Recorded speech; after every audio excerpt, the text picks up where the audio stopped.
So in this video I'm going to explain the different structures of what is called the Yggdrasil tree of the 9 and the Kabbalah tree of the 10. And the Kabbalah tree of the 10 is an inversion of the Yggdrasil tree of life. The Kabbalah is the tree of death. Lord Siren and Zephyrus Bozar have a collaboration video explaining this and explaining, proving the mathematics of how it's the Kabbalah is the inversion of Yggdrasil. I'll link it below for you to check it out. But I'm going to add my take on it, and it's a more symbolic approach. So the tree of the Kabbalah tree has 10 spheres, whereas the Yggdrasil tree has 9 spheres. And they're structured in both different ways. Now, the inversion of the Yggdrasil tree took place in Egypt by the Atonists, R10, or the priesthoods of R10. I will get into who they are and more about their history in future videos, but now I want to concentrate on the trees themselves. So, the 10 spheres here are structured in a different way from this one. So, and the R10, being their 10, is a pyramid of hierarchy. This is Atonist pyramid, is an inversion of the original pyramids in Egypt. So it's a pyramid of hierarchy, and the 10 is the one ring. Tolkien goes into this in his works with the one ring to rule them all, which is to basically bind people under one paradigm, one way of thinking, which is true of the monotheistic religions, which was created by the Atonist priesthoods. So as we go on to Yggdrasil, you can see there's 9 there. And the 9 is the spindle of life. You see, the 1 and the 10 puts you back into one cycle of death. And you see this in the monotheistic religions, how you only get one life and then you go to somewhere of eternal bliss like heaven or eternal punishment. And you also see this in mainstream materialistic atheistic science of you only get one life and then basically when you die you just obliterate or just, go into nothingness. But with this, the 9, it's about the 9 is eternal, it's infinite, it goes, it's the spindle, it gives infinite life, it's never ending.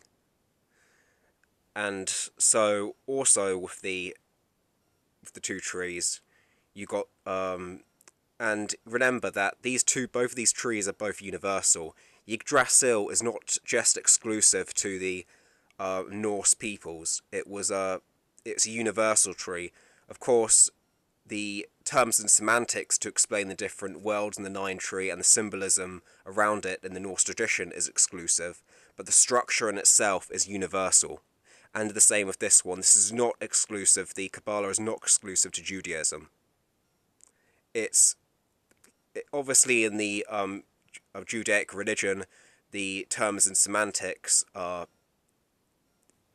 exclusive, but the actual tree itself is universal.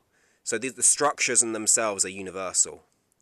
Now, in the middle here you can see Midgard, which is the earth, which is the plane of existence we are on right now. And you can see in the Kabbalah, it's at the bottom here with Malkuth, which is the plane of existence we are on. Why have they put the earth down there and they have the earth up here? Which is the heart center. The heart center on the chakras. Basically, this is where naturally the heart center should be, in your heart chakra. And that's where the earth energy is from. The natural state, the natural state, the neutral state of being. Now, they put this neutral state right at the bottom. So basically, you're trampling on your heart. You're destroying it when you use this tree. And up here, and in the Kabbalah, they always explain that this is the highest peak of consciousness. That this, if you get to this level, you have in some way, mastered your own consciousness. No, what this means is that that's the mind, and they put in this hierarchy of that being at the bottom and the mind being the highest. So your heart is the lowest, where your mind is higher, is the highest. So it's basically saying that the mind is this. They're basically saying your thought is higher than your your feeling or your emotions, and they basically put thought above emotion, or intellectualism above emotion, saying that the intellect is your highest state of consciousness, your highest being. And this is completely unbalanced. That's not meant how it's meant to be. This is the natural state of being. Because though the mind is also up here, it says that this is the center, whereas this really doesn't have any center. It's just this almost polarizing effect, basically. And also coming back to the R10, the pyramid. The pyramid is locking you inside a pyramid. It's hierarchical in nature, whereas this is not hierarchical at all. It's a wholeness. It's putting the center in the middle, whereas this completely doesn't really have a center. It's just this hierarchy, and this goes back to how these practitioners use this. That it's to manifest hierarchy through the 10 of this, and you see this with the monotheistic religions, you see this with materialistic atheistic science, that it's all about hierarchy. It's all about, and this was created by, these both paradigms are created by the Artanist priesthoods, who created this hierarchy, and they trap us in it. If you also look at the fact that none of these actually orbit each other, they're all in straight lines up, which goes back into the whole hierarchy. Whereas this is all orbited. These 4 spheres here orbit the middle sphere, or these all line up like that. So that goes back into the 9. The 9 is an orbit around, and there's the spindle around you. Whereas this puts you back in a straight line like this, puts you also in this pyramid here, but also puts this around you. So it puts you back into one death cycle, which is locked in hierarchy, a hierarchical structure. Whereas this is infinite life, infinite creation, and infinite existence.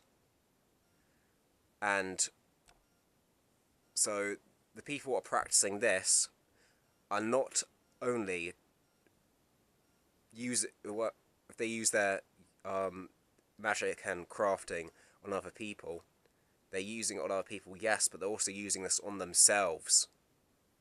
It's just that they put them up, slightly more up the hierarchy than and this is why the A, they're there, the practitioners, and the people they're injecting, their spell crafting, their magic onto, are here, using their sorcery onto, are in there. But they don't realise that they're also in a prison of themselves. Whereas this doesn't put you in any form of prison. It allows you to expand, allows you to see that life is infinite, that it goes on forever. There is no, end point. There is no arrival point. Whereas this does. And also with it, that when the practitioners of this tree use it, they use it from there. They go up there, and reach a top. That it goes up high like that, and they reach a certain point. Whereas this doesn't have that. This is basically like this. This is where you can go to any of these places at any time, and it's all infused and concentrated down on that level there. Whereas this goes down there. This is my take on it. It's more of a symbolic point. I'll probably be making future videos about this. This is not going to be my last video on this, because this is a very important thing to get across to people. And I used to use this structure. I used to use this structure right here when I started getting into practicing the esoteric occult arts. But I found this one, and I can tell you, when you start using this one, your perception, everything changes. You'll feel the difference, definitely. And it is the natural state. This is the natural tree. This tree is not natural. It's nothing natural about it.